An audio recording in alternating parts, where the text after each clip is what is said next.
Yo, yo, yo, it is your boy, Nayzel versus Wild, and you're listening to another episode of Beowulf Sessions. Thank you for tuning in. If this is your first time listening, you're showing up on the right session. Today's session is going to be 30 lessons in 30 years. This is session number 81. 81 Mondays in a row. Can you believe it? We've showed up. And if you've been listening since day one, mad love for you, and you're in for a real good surprise today. Because last year when we did this segment, 29 lessons in 29 years, it was literally the most listened episode ever.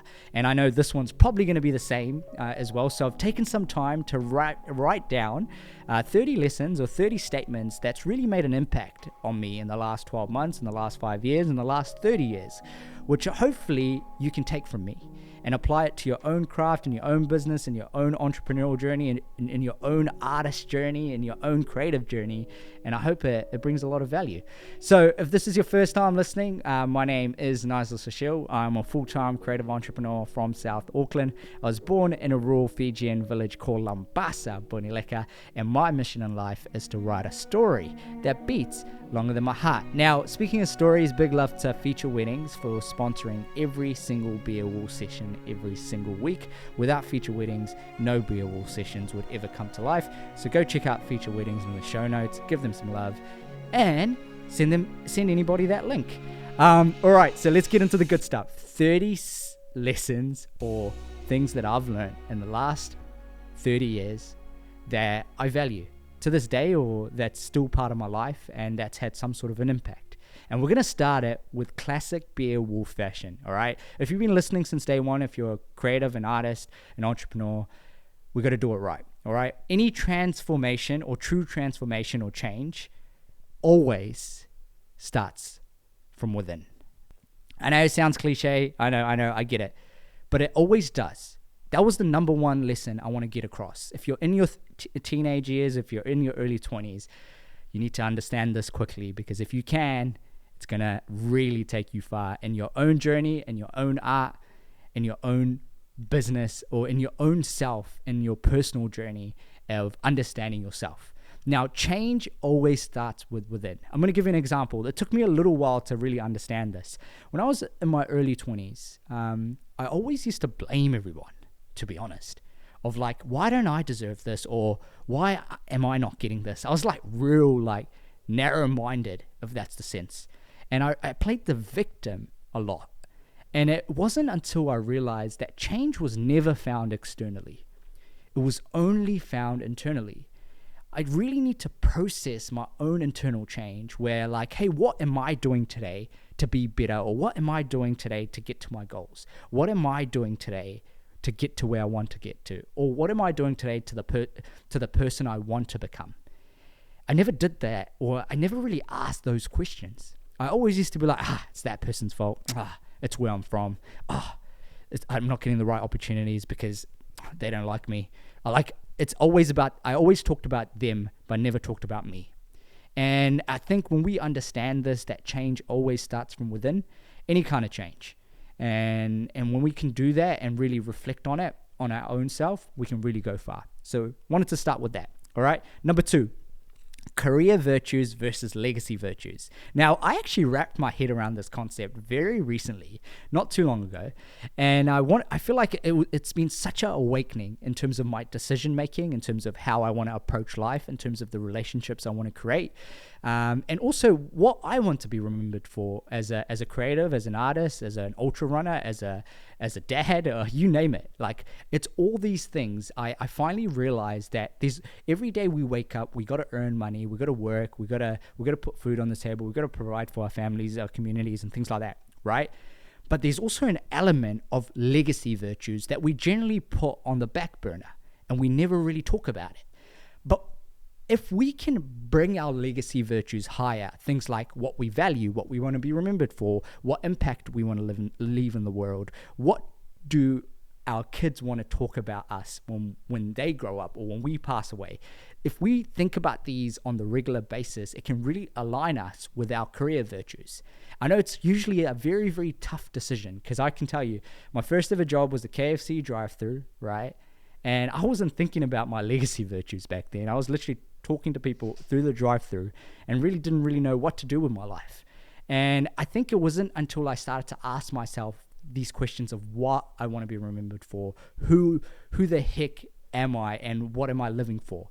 And I think once we can unpack the why and the legacy and the impact that we want to create, not only in ourselves, but also others, we can really align our goals and our dreams and our ambitions to fit our career virtues and our legacy virtues. And I can promise you, in the long run, you're going to get so much more fulfillment in the things you do. And it's really going to come back to that point of loving what you do and enjoying what you do and creating the magic that you want to create and creating the value that you want to leave in this world, which I believe is probably more important than your job. So yeah, now hopefully that made sense. Now, point number 3, are you working in your business or are you working on your business? Now, this one's for all you business owners out there, all you entrepreneurs, all right? I wanted to make some statements in here for you guys because I know there's a lot of people listening to these sessions that are in that group. Are you right now in your 20s, going to your 30s? If you're like in that 20 to 30 bracket, right? You're probably in that startup phase, or who knows, you might already be at the scale-up phase. But if you can understand that your time is super valuable and how you use your time can really make an impact on the outcomes that you can achieve. If you can wrap your head around, are you working on your business or are you working in your business? Are you creating opportunities or are you working in the opportunities? Think about it. All right. I'm going to leave you with that. What is your opportunity cost? Are you working on your business or in your business? Took me a little while to figure this out, but I finally got there towards the end of my 20s to understand that my time and who I am and how I spend my time is way more valuable in terms of understanding that I need to keep working on the business, not just in the business. So yeah, make sure you take that helicopter view every single day if you can, because it's really going to take you further. Now, lesson number 4, we cannot judge and influence at the same time. I actually just talked about this last week, and I feel like it's super valuable. If you're a leader in your organizations, in your communities, in your businesses, or even as a person in your family, you can never ever, or in your friend circles actually, you can never judge and influence at the same time. Have you ever thought about that? Ask yourself, can you tackle your subconscious biases early in your 20s? And it's something I tried to learn, and I'm still trying to learn on a regular basis. I really want to be able to really tackle my subconscious bias on a regular basis. Everybody has subconscious biases, but for me to be able to thrive for the long term and be able to create teams and be able to connect people, be able to be a good creative entrepreneur, be able to be a good human, I need to be able to understand that I cannot influence or move anybody without letting go that understanding that judgment and influence don't work together. You can never judge and influence at the same time. So hopefully that's a bit of a leader's mindset shift. Hopefully that helps. Lesson number 5. No one will give you your freedom. No one will give you your equality. You have to go get it yourself. All right. Now you have no excuse if you were born on this side of the world, because I can tell you there's a lot of shit happening in this world right now where people would literally trade in your life for theirs. And there's a lot of opportunities, there's a lot of chances, but sometimes you need to realize that you have to go create that freedom. You have to drop that victim's mindset and go out to this world and create your own chances. Because you not trying is only going to leave you in the same position. So understand that your freedom, your equality, your change always starts with you, and you have to go out and get it and go create your own opportunities. All right. And obviously having the right connections, having the right relationships is just a foundation. It does obviously help. But before even creating those relationships, you have to be willing to try, be willing to go after that freedom, whatever that freedom may look like. Is it financially? Is it something else? Or is it just being happy? Like, there's so many types of freedom. And I think we confuse it on a day-to-day, and I've confused it on a regular basis all the time. But like, it took me a little while in terms of understanding of what I really want, how I really want to spend my time, who I want to spend it with, and what I really want to be remembered for. So yeah, think about that. Your freedom, your equality, only you can get it. especially if you're in your 20s, man. You got plenty of time. All right, number 6. Whenever you're in doubt, follow love. This kind of goes back to the other points, but there is no room for judgment. All right. Whenever you are in doubt in your decision, in your craft, in your business, what are the good intentions you can put across? And if the forefront and the value of love is in everything that we talk about at Beowulf Sessions, I think you can apply it in your own life as well. Whatever decision you're making, if you feel like that it's not the right decision, but if you have love in the forefront, it doesn't really matter. Because you know that in the long run, you're still going to be a happy person because you made a decision based on what you cared and valued and loved at the time. And there is no regret in that. Obviously, it might not play out the way you want to, but forgiveness will always follow. And if you tried and loved and gave it a shot with your own heart without any of those intentions of wanting something, but giving it a try, I think you're going to win in the long run if you can create that mindset. Just give it a try, whatever you want to do. But whenever you're in doubt and you feel like you're giving up, just keep following love. It's going to get you far. Now, number 7, the world is made of words. Language is reality. Ooh, this one is so deep. Okay. Now, I encourage you to learn the art of communication, learn the art of building relationship, but understand that your reality is based on stories and narratives and words that have been passed on from generations to friends, to circles, to communities, to literally every information that you've come across has shaped your thinking process in your life. All right? And when we realize that the world is made out of words, our reality is made out of words, we figure out that these words, these narratives can be changed.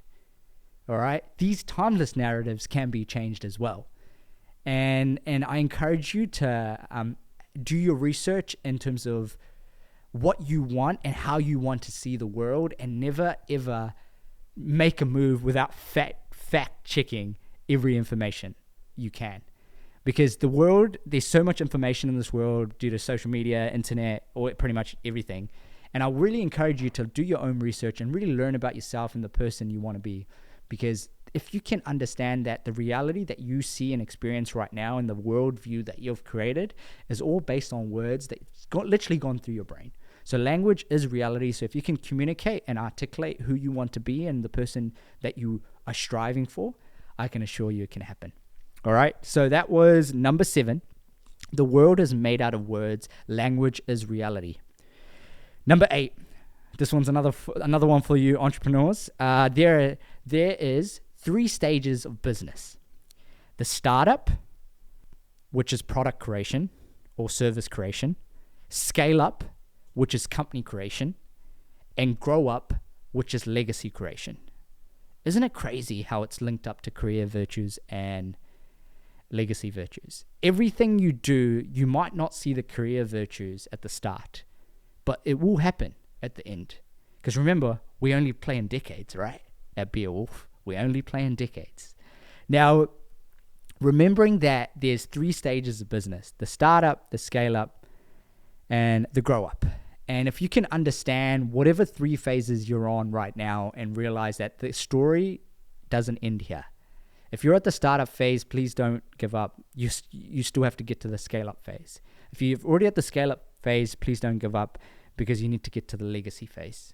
And the legacy phase is where you're probably going to have the most fun, I can tell you. All right? So think about those 3 concepts. Keep working at your own craft. And remember that the journey is long and you've got a lot of time. Just keep focusing on the things that you care about. Keep showing up. Keep showing the love, and you keep rolling with it. Now, that was number 8. The 3 stages of business. Number 9, stop chasing butterflies. Focus on growing the garden, when the butterflies will actually come to you when you focus on growing the garden. This one's deep. I don't know where I found it, but this one's really cool.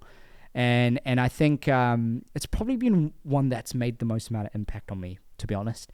It's realizing that when you can create value in your own communities, in your own environments, the butterflies will come.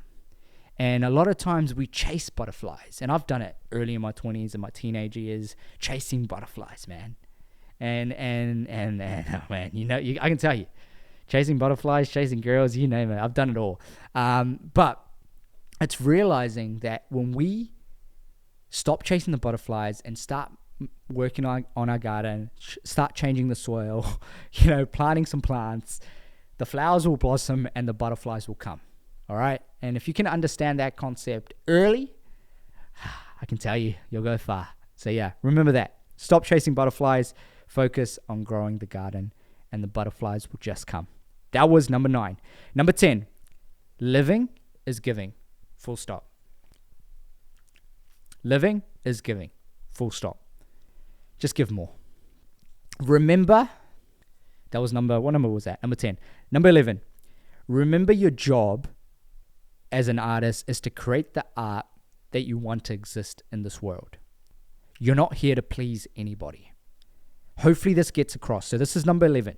Remember your job. This one's for the artists that listen every single week. Remember your job as an artist is to create art that you want to exist in this world.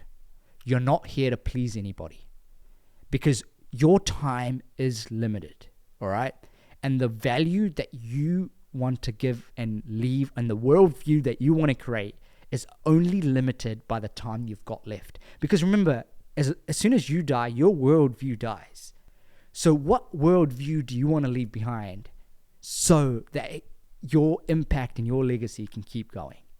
And I encourage you to think about that as an artist, because all artists go through these phases of imposter syndrome, or do I really belong here? Or what the heck am I doing with my life? What the heck? I'm not making any money, but I'm still showing up. Like all of this shit goes through your mind. And trust me, it's been through my mind so many times. But remembering that your job as an artist is to create the world that you want to exist in this world. Your job as an artist is to create the world that you want to exist in this world. It doesn't matter what anybody else thinks. Just keep doing it. Okay? Now, that was number 11. Number 12. We're in this now. Number 12 is why failure is the price of entry. All right? Failure is the price of entry. So if you're scared to fail right now, I promise you that's the price of entry. If you can't do that, this game isn't for you yet. Keep showing up and keep trying, because I failed like a million things before I got one thing right. And I think if you can do that early, you'll realize that like you'll learn from the lessons, and then suddenly like if I go back and do anything I wanted to do in my 20s now, would probably be a success, because I've just learned the systems, the fundamentals in terms of what's required. And I think failure is the price of entry. And I think that's a great one. I think who said this? Somebody said this that recently. I think what's his name? Oh man, I'll put him in the show notes. I do know his name. He's very famous. Number 13, value is subjective. Context matters. All right. So value is subjective. Context always matters. Number 14, I don't care who you are, but I do care about the person that you're becoming. This is a statement that I tell myself pretty much every single day. I don't care who you are, but I care about the person that you're becoming. If you can apply this thought process in your daily life, I assure you, you're always going to be focusing on the person that you're becoming. You won't really look in the rearview mirror, and I think I talked about this a little bit anyways. Alex Hormozi, let me go back to my point. Number 13. Number 12 is why failure is the price of entry. I think Alex Hormozi said that. All right. And so number 13, value is subjective, context matters. So just wanted to give that man some credit. I don't care who you are, but I care about the person that you're becoming. So that was number 14. All right. Before we get muddled up between 12 and 14. All right. Number 15, a real entrepreneur connects people. They don't let their ego get in the way. A real entrepreneur connects people. They don't let their ego get in the way. And I think there's a lot of value in that. All right. And I think I learned that only in the last sort of 3 years, and it's realizing that like you being a connector is probably more important in your business and your craft than you actually like doing work. Because if you can connect people and get the right skill sets in the right spaces, you're just going to kill it regardless. So that was number 15. Number 16, character trumps credentials every single time. Be a wolf. Let's go. Character trumps credentials every single time. Your character and you as a person will always be more important than the books you've read, than the articles you've done, the exams you've failed or passed. Your character, in terms of how you react in all situations, and making others feel better, worse, your character is more important. So what is the character that you want to leave behind? Or what is the character you want people to remember you as? And I think you'll be able to get the answers. So yeah, character trumps credentials. I'm a university dropout, by the way. I failed uni 6 months in, dropped out, absolutely failed. But I didn't become a failure. It just shaped my character and really gave me a thinking process that I truly value to this day. And it keeps me going, keeps me thriving for something much greater than my heart. So yeah, character trumps credentials. Boom. Number 16. Number 17. You can have all the time in the world, but if you're never present, is it really valuable? You can have all the time in the world, but if you're never present, is it really valuable? I think this one's good. This one's amazing. I love it. Number 18. Discipline is not a punishment, nor an obligation. Discipline is the practice of devotion. Whew. This one is so good, eh? Discipline is not a punishment, nor an obligation. Discipline is practice of devotion. And whatever you want to practice and devote your life to, if it's short term or long term, whatever discipline you want to go for, you have to believe in the devotion towards it. And like me showing up every single Monday for 81 weeks straight, I'm trying to show you guys the discipline in terms of how much I actually care, in terms of how much I want to show up for you guys every single week.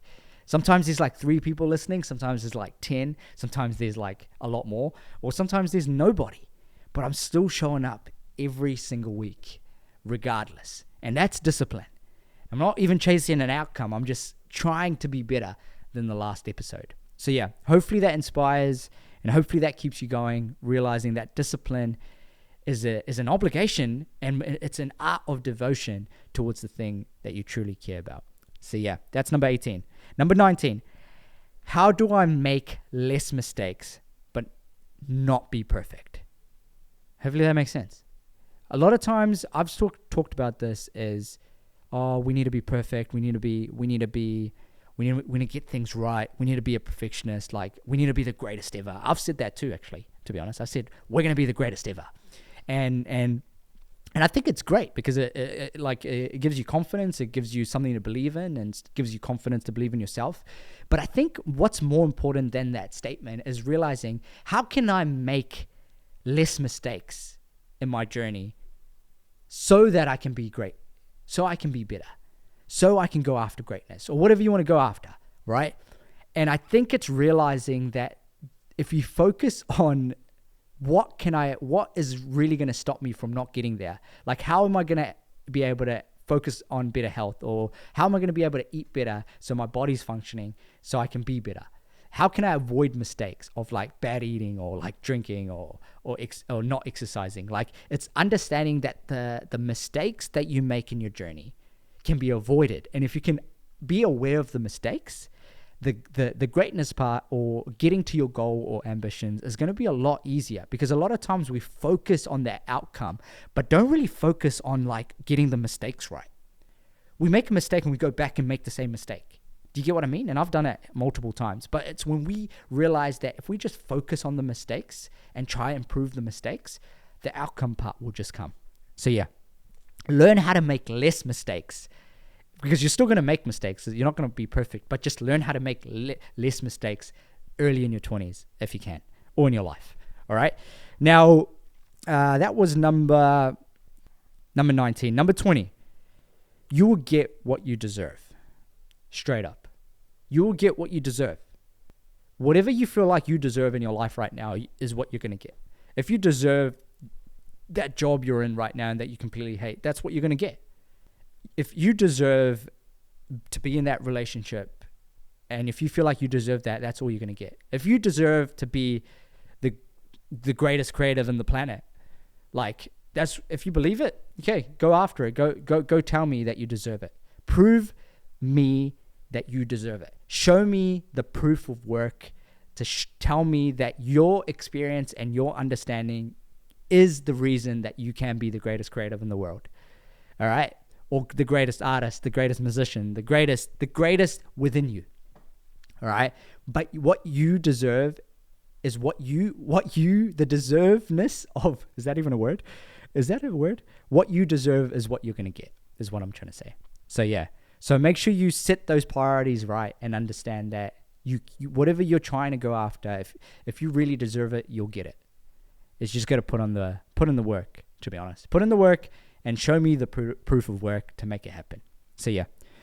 What you get is what you deserve. All right. Now, number 21. You can never lose by giving more. Hands down. Full stop. Chuck a hammer down. What you never lose by giving more. The end. 22. We don't get what we ask for. We get what we believe. We don't get what we ask for. We get what we believe. And I'm a big believer in this. And I think we're going to dive into it in the next couple points. But I think understanding our belief levels can really change the direction of our life. And it goes back to deserving. Your belief and what you deserve has like the understanding between those two concepts can be so powerful. If you believe that you deserve it, then you can get it. If you don't deserve it, if you don't believe it, you ain't going to get it. So understand that we don't get what we ask for. We get what we believe. And I think if you can understand that every day, you can make it happen. Number 23. In order to become who you want to be, you need to face who you don't. And I think this goes back to the point of making mistakes. You must understand the mistakes that you don't want to be, you don't want to make, and the person you don't want to be. If you can write down the person you don't want to be first before the person you do want to be, you're almost halfway there. You're 60, 70% there. And if you can do that on a regular basis and do reflections and just be that person, you're going to make it happen. All right? In order to be the person who you want to be, you first need to face the person you don't. And it took me a while to do that. And like I said, I played the victim for many years. And I think it's realizing that, when you let go and realize that change is always from within, you finally start making large-scale change within yourself and your communities. All right, number 24. Stop asking. This is actually it. I actually did this for so long. Okay, ready for this one? You guys are going to laugh. This has been such a big learning. And I kind of feel ashamed. Oh, not ashamed, like a little bit like, should have known this one. Stop asking kids what they want to be. Rather ask what problems do they want to solve in this world.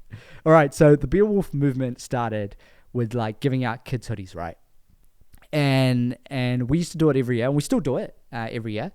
But there was one question I used to ask, and the question was, what do you want to be? And I was like, this is probably the coolest question. And because it sparks creativity, like it can be taken both ways, right?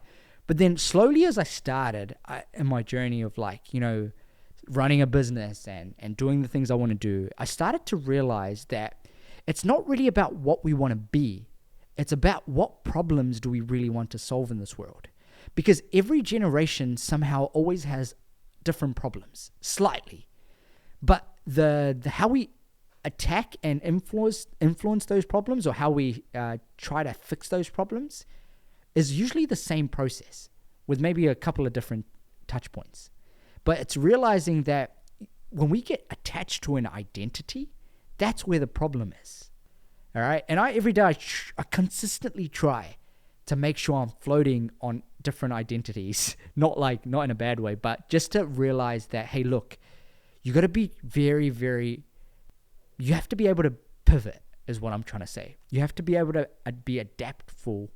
Is that a word? No, it's not. You need to be able to adapt to change very, very quickly, especially if you're a creative or an entrepreneur or a business owner. You need to be able to adjust to changes very quickly. And it's realizing that when we focus on problems, not what we want to be, we can really align ourselves to the right career choices, the right relationships.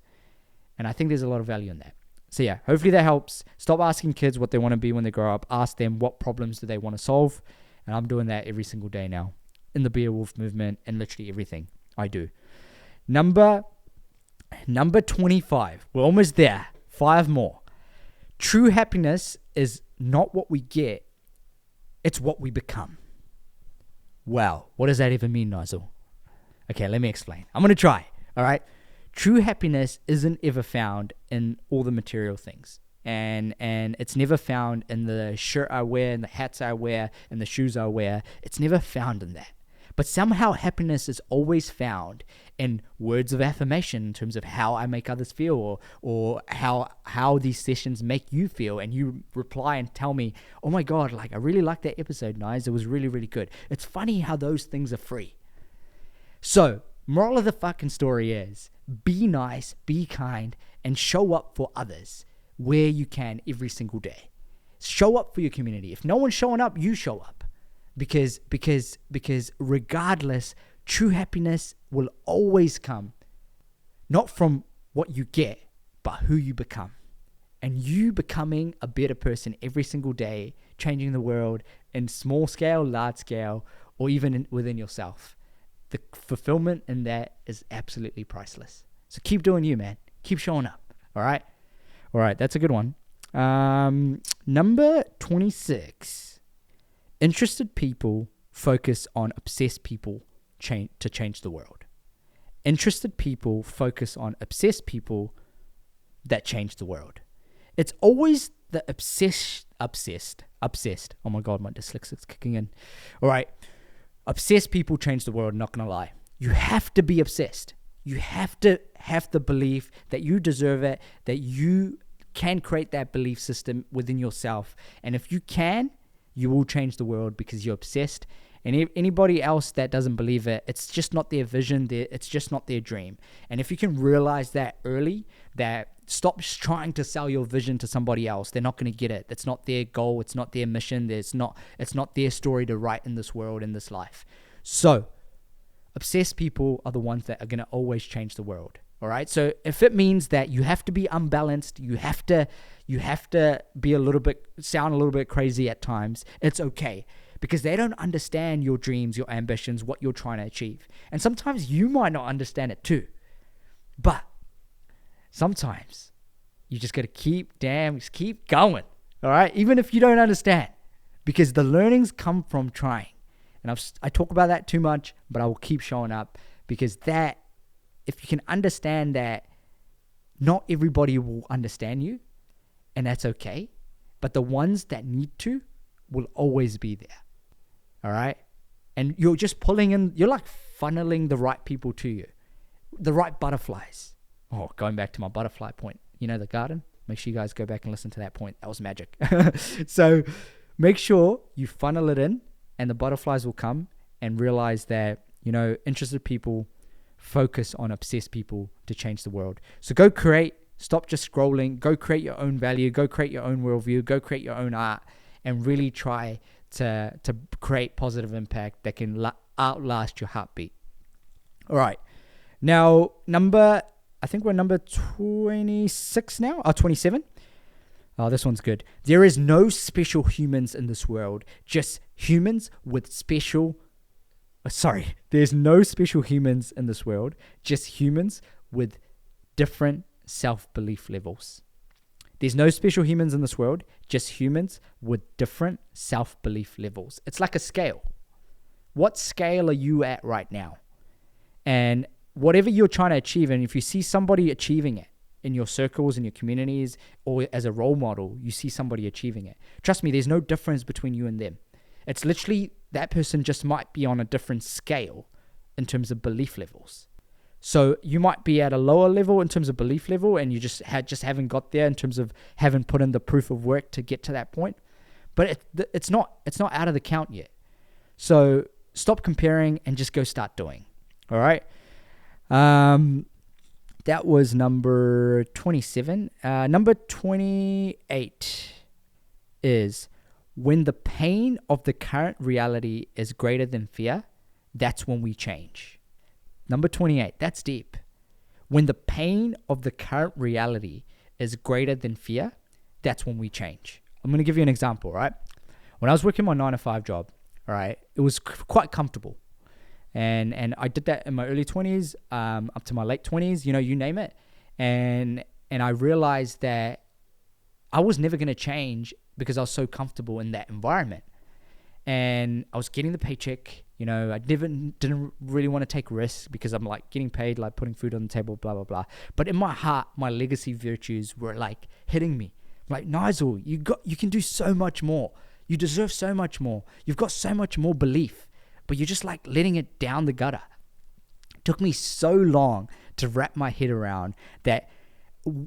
It wasn't until the pain was so high. And I think everyone needs to understand this. Like, change just doesn't happen overnight. You have to go through the pain. You got to go through hell. And you got to go chase the nightmares. And I feel like I've already chased the nightmares. I've chased hell. Like, I've literally gone through it. And it made me realize that the pain of the reality needs to be greater than fear for me to change. And now when I've realized that, it's really like just really put me in the right direction. So it's realizing that when the pain of the current reality that you're in, the current situation, the current environment, the current relationship, the current job, the current art you're trying to put out in this world, all right? When that pain is greater than fear, that's when you change, all right? Number 28, it's a banger. Number 29, keep your head up, all right? Dreams are delayed, but it doesn't mean it's over. Dreams delayed aren't dreams declined. Keep your head up. Stop looking in the rearview mirror. Stay focused. Keep the tunnel vision if you have to. Keep the unbalanced life if you have to. And realize that your dreams delayed aren't dreams declined. It's not over yet. All right? Keep going. Whatever window you're in. The Overton window, the some random window, the airplane window, the house window. Give yourself that window, all right? And stay in it. The dream's not over yet. That was number 29. All right, number 30, the big last one. You ready for this? You have won the greatest ticket in life. And you know what that ticket is? It's life. Life itself. You being alive right now is probably so rare, it's not even funny. And probably from 100 years, no one will even care who you are. But this life is precious, and we only get one shot at it.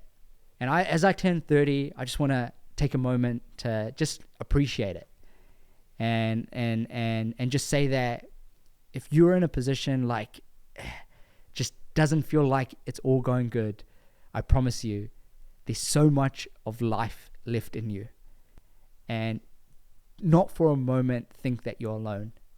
All right, this is the greatest blessing. Life itself.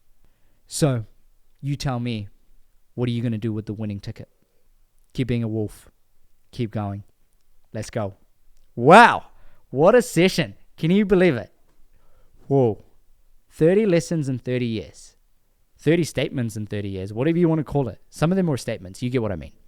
Last year when we released this episode, 29 lessons in 29 years, probably was one of the highest listened sessions. So, make sure you listen to that one before you listen to this one. And tell me, can you DM me if I repeated lessons from last year? Because I really told myself I wouldn't do that. But yeah, just keep thriving and keep showing up. Thank you for everybody that's been listening every single week. I really, really appreciate it from the bottom of my heart. And if you're in a place right now where you're struggling to set goals, I just want to get this point across too, is work in decades. I think one of the things that really helped me to be able to do the things I do today is to focus on the long-term vision and really think big. And don't be scared to think big. Don't let your environment hold you to think big. Thinking big is good. It always keeps you thriving. And I feel like I'm always chasing the Nayzel 10 years from now or Nayzel 20 years from now. And I think if we can understand that and realize that if we work in decades, we're always going to make large ground, and we don't feel disappointed in ourselves, when we don't make the impact that we want to make in 12 months, for example. So yeah, keep thriving, keep going, and I'll see you guys next Monday. Get ready. Next year it's going to be 31 lessons in 31 years. Segment number 3. But first get through this one, and I appreciate you making it all the way to the end. Make sure you go listen to the session again. I'm sure there's a bunch of points which I repeated, but there's probably some good stuff in there too. So thank you for showing up. I will see you guys next Monday. Peace and love.